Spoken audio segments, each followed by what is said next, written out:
किसी भी सरकार के लिए जब उनका 1 साल पूरा होता है तो उसमें बहुत सारी बातों का जिक्र किया जाता है कि सरकार ने जनता के लिए कितने काम किए, क्या कुछ उनके इरादे हैं, आगे का रोड मैप क्या है और जो वादे चुनाव के दौरान किए गए थे उनमें से कितने वादे पूरे किए गए। हरियाणा में नायब सरकार का 1 साल पूरा हुआ है, दूसरे कार्यकाल का 1 साल पूरा हुआ है और बीजेपी की लगातार जो तीसरी बार सरकार बनी ये 11वां साल पूरा हुआ है। इस मौके पर अलग अलग जगहों पर कार्यक्रम किए गए और अलग अलग जगहों पर सरकार के मंत्रियों की तरफ से सरकार की उपलब्धियों का जिक्र किया गया। वैसे तो 17 अक्टूबर को 1 साल पूरा होने पर सोनीपत में कार्यक्रम का आयोजन किया जाना था, लेकिन किसी कारणवश वो कार्यक्रम रद्द हुआ। उस कार्यक्रम में देश के प्रधानमंत्री नरेंद्र मोदी पहुंचते, लेकिन ऐसा नहीं हो पाया। राज्य स्तरीय कार्यक्रम का आयोजन पंचकुला में किया गया। हरियाणा के मुख्यमंत्री नायब सिंह सैनी ने मुख्य अतिथि के तौर पर इस कार्यक्रम में शिरकत की और यहां से उन्होंने विकास का रोड मैप रखा, कई बड़े ऐलान किए गए।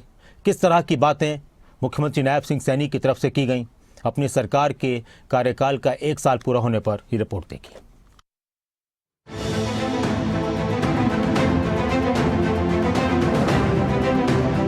हरियाणा में नायब सैनी सरकार का 1 साल पूरा हो गया है। बीते साल बीजेपी की तीसरी बार लगातार सरकार बनाने का इतिहास रचा गया। हरियाणा में बीजेपी सरकार के तीसरे टर्म की सरकार के 1 साल पूरा होने पर पंचकुला में राज्य स्तरीय कार्यक्रम हुआ, जिसके जरिए सीएम नायब सैनी ने विकास की नॉन स्टॉप रफ्तार का संकल्प सामने रखा है। सरकार के 1 साल होने पर सीएम सैनी ने बड़ा ऐलान किया।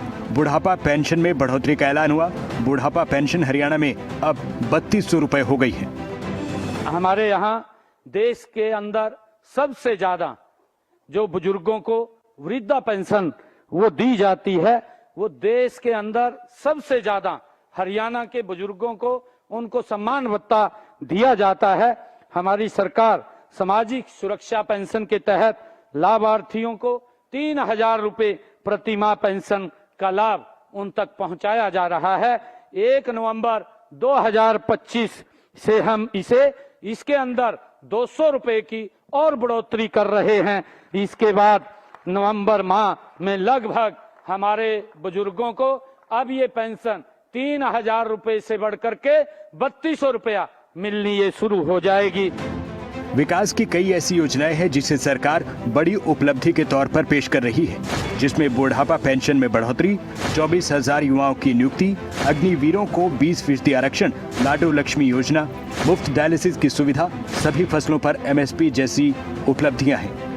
प्रदेश की जनता ने हमारे नॉन स्टॉप हरियाणा के नारे के अनुकूल डबल इंजन सरकार के माध्यम से सशक्त हरियाणा, समृद्ध हरियाणा और शिक्षित हरियाणा और स्वस्थ हरियाणा बनाने के लिए तीसरी बार ये जनादेश दिया है।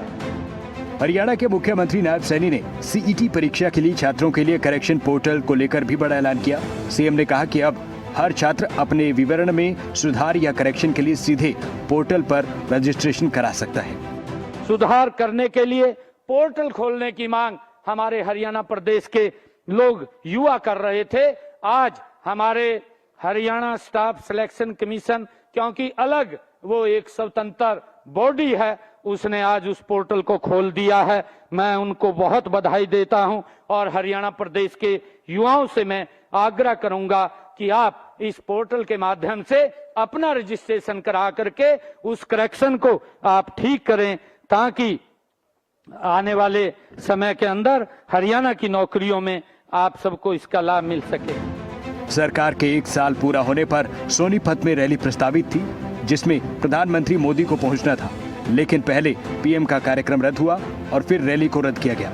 अब सीएम सैनी ने इस 1 साल पूरा होने पर कई बड़े ऐलान पंचकुला से किए हैं। इस 1 साल में नायब सैनी सरकार ने कई बड़ी योजनाओं और ऐलानों के जरिए अपनी सक्रियता को दिखाया है। बुढ़ापा पेंशन, रोजगार, अग्निवीर आरक्षण, छात्र करेक्शन पोर्टल जैसी पहले सरकार की प्राथमिकताओं में शामिल रही हैं। सीएम ने जनता के बीच अपने कार्यकाल को विकास के एजेंडे के तौर पर आगे ले जाने का संकल्प लिया है। ब्यूरो रिपोर्ट, खबरें अभी तक।